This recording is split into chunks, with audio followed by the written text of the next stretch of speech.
Good day everyone. In today's video I'd like to talk about the Aussie dollar. You're looking right now at the monthly chart of the Aussie dollar, and I'd like to dissect the movements like usual, starting from the monthly chart right up to the smaller time frames.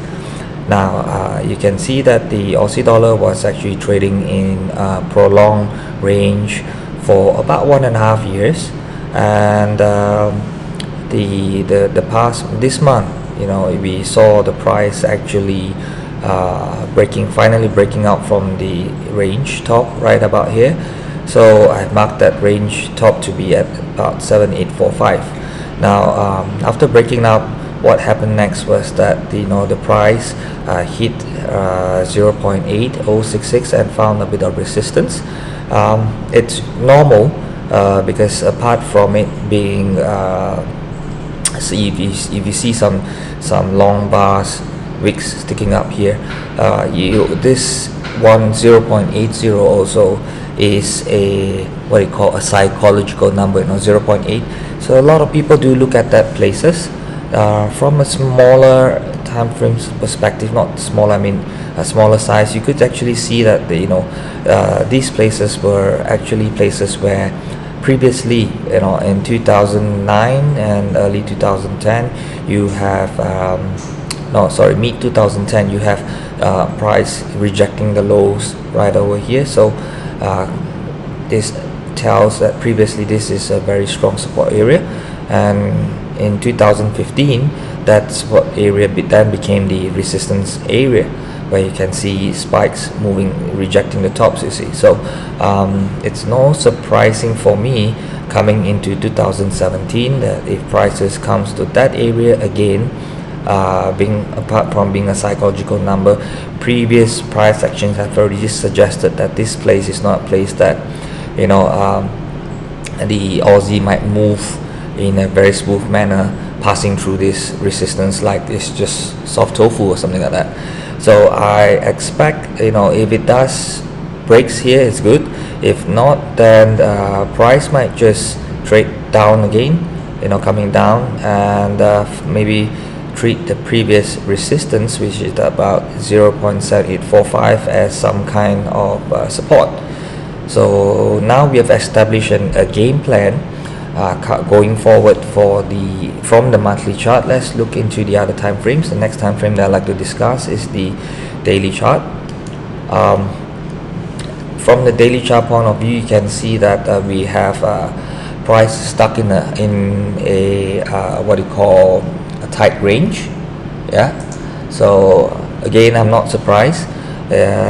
Price has finally moved here because in tomorrow, the 1st of August, we have a Royal Bank of Australia rate statement, and on the 4th of August we have the RBA monetary policy statement. So I think a lot of traders are wary about the moves going forward, since we're going to have two big news. So price is stuck in quite a tight range.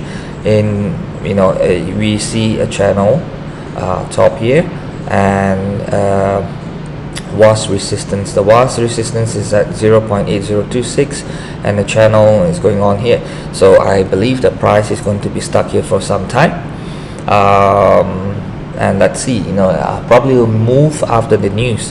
Apart from the Australian news, I'm also checking the Chinese news, where on the 8th and 9th you have the Chinese releasing the trade balance, the CPI and the PPI, which ultimately that will affect the Australian economy. So the next 1 week will be data will be critical going forward for the Australian dollar. So from the daily point of view, I do not see anything much going on from this point going forward for the time being. So let's see the smaller time frame. The smallest I'll touch today will be the 4-hour chart. Now price, as I said, is right stuck at the top here, in a tight range. Now my game plan for the Australian dollars is quite simple. It is at what you call right in between, like a no man's land, and I like to trade where prices do find some kind of support, and that particular support that I'm looking at in the short term would be this gray area. It's about 0.7913. So let's see how fast it can reach here. If it reaches here and it shows me there's kind of some support and there's some buying, I would be buying from either from here, or if tomorrow's news does not really move the Australian dollar much and it goes sideways, then the next area of buying that I'm looking at is this next area here. Is about 0.7947. And again, before deciding this kind of areas whether I should buy here or here, I would like to see some strong buying coming in first, some institutional buying coming in and telling me that hey, the buyers are in the market, then I will follow through with that trade. Otherwise, no, you won't see me buying at these areas. So again, even though I'm looking at these areas, doesn't necessarily I would buy them at this point, the exact point. I still need to see whether the real buys are coming in before I follow. So again, let me repeat these two areas, 0.7913 and 0.7947. Now if the buyers do not come in at these areas, then I would need to look further down at probably about 0.7800. Wait a minute, let's check. 0.7845. Yeah, about there, around this area, 0.700, or just a bit lower in this lower uptrend channel. So whatever it is, I'm not selling at this moment as my main trend is a buy. So look out for these areas. When I do see it, I will update as usual. So all the best in your trade then. Bye.